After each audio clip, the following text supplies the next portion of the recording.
Hi guys, எல்லாருக்கும் வணக்கம் and welcome back to our channel. Another day, another vlog. இன்னைக்கு நம்ம வீடியோவில் என்ன பார்க்க போறீங்கன்னா, ரொம்ப நாளாக நம்ம சப்ஸ்கிரைபர் ஒருத்தவங்க வந்துட்டு கார் டிரைவ் பண்ணுற மாதிரி வீடியோ போடுங்கன்னு சொல்லி கேட்டுகிட்டே இருந்ததுனால இன்னைக்கு வந்துட்டு ஒரு கிளிம்ஸ் வந்துட்டு நான் உங்களுக்கு ஆட் பண்ணியிருக்கேன். நான் கார் ஓரளவுக்கு டிரைவ் பண்ணுவேன், என்னை லாங்கில் தனியாக எங்கேயுமே நான் அனுப்பிச்சது கிடையாது. ஸோ கிட்ட அந்த மாதிரி எங்கேயாச்சும் போவோம். நேட்டிவில் வந்துட்டு அடிக்கடி எங்கேயாச்சும் எடுப்பேன். பட் சென்னைக்கு வந்துட்டு இது வரைக்கும் நான் ஒரு தடவை கூட வண்டி எடுத்தது கிடையாது. சும்மா பார்க்கிங்கில் வந்துட்டு ட்ரை பண்ணி பார்த்துருக்கேன். பட் வந்துட்டு அவுட் சைட் வந்துட்டு இப்போ தான் ஃபர்ஸ்ட் டைம் ட்ரை பண்ணியிருக்கேன். சூப்பராக தான் இருந்துச்சு. ஸோ இன்றைக்கி சண்டேங்கிறதுனால அந்தளவுக்கு க்ரௌட் இல்லை. பட் இருந்தாலும் ஓரளவுக்கு மேனேஜ் பண்ணி நான் வந்துட்டு ஓட்டியாச்சு. ஸோ நான்வெஜ் கடைக்கு தான் போயிட்டு வந்திருந்தோம். மார்னிங் எழுந்திரிச்சோடனே கிளம்புனது, அதனால ரொம்ப ஃபேஸ் வந்துட்டு பயங்கர டல்லாக தான் இருக்கும். நான் வந்துட்டு நேற்று நைட்டு தான் வந்துட்டு ஹேர்க்கெலாம் நல்லா ஆயில் வேறு அப்ளை பண்ணியிருந்தேன்னா அதனால் பயங்கர டல்லாக ஒரு மாதிரி தான் இருந்தேன். ஸோ கொஞ்சம் அந்த பேர் ஃபேஸை வந்துட்டு அட்ஜஸ்ட் பண்ணிக்கோங்க. ஸோ நம்ம போயிட்டு அப்புறமே நான்வெஜ் வாங்கிட்டு நான் கொஞ்சம் தூரம் வந்தாச்சு.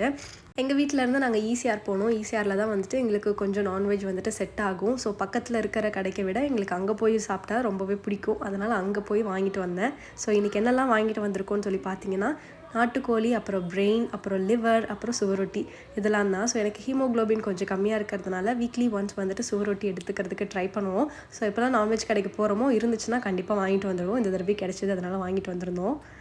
அப்புறம் இன்றைக்கி வந்துட்டு ஹஸ்பண்ட்க்கு வந்துட்டு ரொம்ப நாளாக அவர் ஆசைப்பட்டுட்டு இருந்த கிட்டாருமே டெலிவரி ஆகியிருந்துச்சு. ஸோ அதுவுமே வந்துட்டு அவர் எடுத்துகிட்டு வந்துருந்தார். ஸோ அவருக்கு காலேஜ் டேஸ்லேருந்து எனக்கு கிட்டார் வந்துட்டு கற்றுக்கணுங்கிற மாதிரி ஒரு பேஷன் இருந்துச்சுன்னு சொல்லியிருந்தார். ஸோ அதனால் வந்துட்டு ரொம்ப நாளாக பார்த்துட்டு வேணுமா வேணாமான்னு திங்க் பண்ணிவிட்டு அப்புறம் ஒரு வழியாக போட்டார். ஒரு ஆஃபரில் வேறு வந்துருந்துச்சுன்னு சொல்லிட்டு. எனக்கு தெரிஞ்சு எல்லாருக்குமே வந்துட்டு இந்த சூர்யா படம்லாம் பார்த்து நிறையா கிட்டார் வாசிக்கணும், ஒரு மாதிரி கற்றுக்கணும்லாம் நிறைய பேத்துக்கு ட்ரீம் இருந்திருக்கும்னு நினைக்கிறேன். எனக்குமே இருந்துச்சு. பட் வந்துட்டு அந்தளவுக்கு இப்போ அந்தளவுக்கு டைம் கற்றுக்கிறதுக்குலாம் இருக்குதானே தெரியல. பட் இருக்கிறது ஒரு லைஃப். ஸோ நம்ம அதில் வந்துட்டு நமக்கு பிடிச்சது எல்லாமே வந்துட்டு கற்றுக்கணும்னு நினைக்கிறேன். ஸோ அதே மாதிரி அவருக்குமே இது ரொம்ப நாளான பேஷன். ஸோ அதனால் அவரும் கற்றுக்கணும்னு நினச்சது ஃபைனலாக வாங்கிட்டார். ஆதியனுக்கு தான் இதில் பயங்கர குஷி. அவன்கிட்ட இருந்து தப்பிச்சு அவர் வந்துட்டு டைம் ஸ்பெண்ட் பண்ணி அதை கற்றுக்கிறது தான் வந்துட்டு பெரிய டாஸ்க்காக இருக்கும்னு நினைக்கிறேன். இவன் சுத்தமாக கொடுக்கவே மாட்டேங்கிறான். வேணுமோ அது அவனுக்கு டாய் மாதிரி நினச்சிக்கிட்டார் போல். அவருக்குமே இன்ட்ரெஸ்ட் இருக்குது இதில் வந்துட்டு. ரொம்ப அப்படி இன்றைக்கி ஹோல் டே வந்துட்டு கிட்டாரோடையே தான் சுற்றிட்டு இருந்தான். அவர்கிட்ட கொஞ்சம் கூட கொடுக்கல. பார்க்கலாம். அவருக்குமே வந்துட்டு பக்கத்தில் மியூசிக் கிளாஸில் விசாரித்து பார்த்தோம். அவருக்கு 6 இயர்ஸில் இருந்தது அதெல்லாம் வந்துட்டு ஸ்டார்ட் பண்ணணும்னு சொல்லியிருந்தாங்க. அதனால் சரி சும்மா வேணால் அவன் ட்ரை பண்ணி பார்க்கட்டும், அதனால் 2 பேரும் கற்றுக்கிறதுல ஒன்றும் இல்லையே அப்படின்னு சொல்லிட்டு 2 பேரும் சேர்ந்து இதை வந்துட்டு ப்ராப்பராக கற்றுக்க போகிறேன்னு சொல்லியிருக்காங்க. பார்க்கலாம் எவ்வளோ சீக்கிரம் அவங்க கற்றுக்குறாங்கன்னு சொல்லிட்டு. ரொம்ப நல்லா இருந்துச்சு. எனக்கு இதை பற்றின டீட்டெயில்ஸ்லாம் பெருசாக தெரியல. ஸோ பார்க்குறதுக்கு இந்த மாதிரி ப்ரௌன் கலரில் தான் இருந்துச்சு. நிறைய கலர்ஸ் அவைலபிளாக இருக்குனாரு, ஒயிட், ப்ளூ, பிளாக்னு. ஸோ இது கொஞ்சம் நமக்கு வந்துட்டு நம்ம மூவியில் பார்க்குற கலரில் இருக்குல்ல. ஸோ அதனால் இது வாங்கியிருப்பாருன்னு நினைக்கிறேன். ஸோ இதோட லிங்க் வேணும்னா டிஸ்கிரிப்ஷனில் கொடுக்குறேன். யாராச்சும் செக் பண்ணி பார்த்துட்ருக்கீங்கன்னா ட்ரை பண்ணி பாருங்கள்.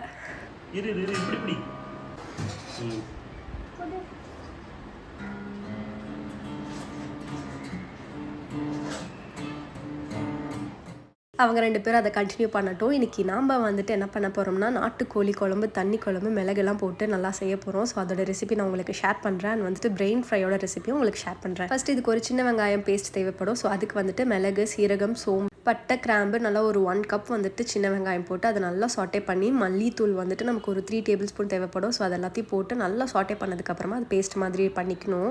ஒரு குக்கரில் ஒரு 2 டேபிள் ஸ்பூன் நல்லெண்ணெய் ஆட் பண்ணிக்கோங்க. அதில் கொஞ்சமாக கடுகு போட்டு நம்ம வாஷ் பண்ணி வச்சுருக்க நாட்டுக்கோழியை வந்துட்டு நல்லா வந்துட்டு அதில் சாட்டே பண்ணி ஒரு 2 table spoon ginger garlic paste போட்டுக்கோங்க.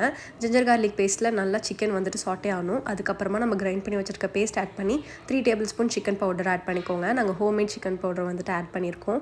ஸோ அது கூட கொஞ்சமாக உங்களுக்கு சால்ட் அண்ட் பெப்பர் போட்டு நல்லா ஒரு 5 விசில் விட்டிங்கன்னா சூப்பராக தண்ணி குழம்பு ரெடி ஆகிடும். பயங்கர டேஸ்ட்டாக இருந்துச்சு. நல்லா கோல்டுக்கு வந்துட்டு சூப்பராக இருக்கும்.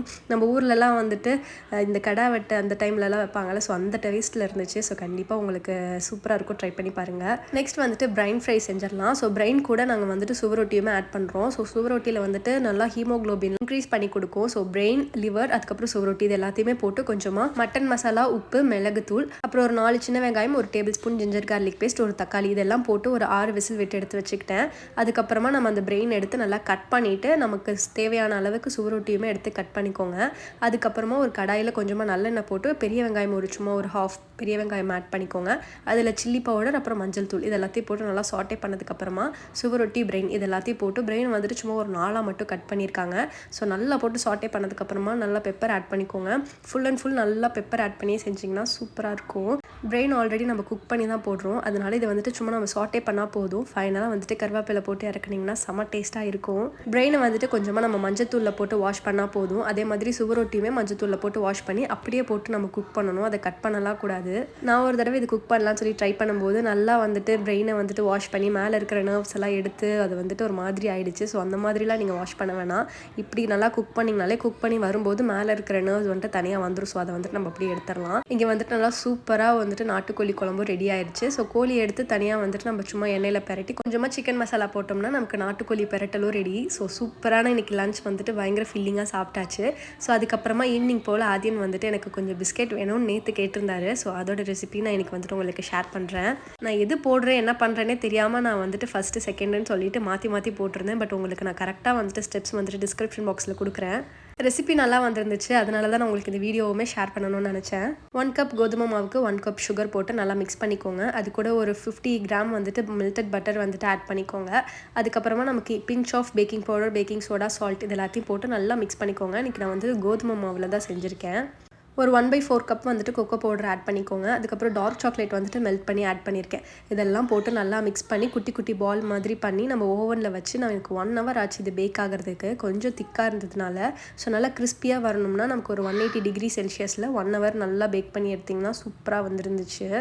கண்டிப்பாக இந்த சம்மர் லீவுக்கு வந்துட்டு உங்கள் கிட்ஸுக்கு வந்துட்டு இந்த ஒரு சிம்பிளான பிஸ்கெட் ட்ரை பண்ணி பாருங்கள். ரொம்ப ஈஸியாகவே செஞ்சிடலாம். நான் தான் வந்துட்டு கொஞ்சம் காம்ப்ளிகேட் பண்ணிட்டேன். பட் டேஸ்ட் வந்துட்டு ரொம்ப நல்லா வந்துருந்துச்சு.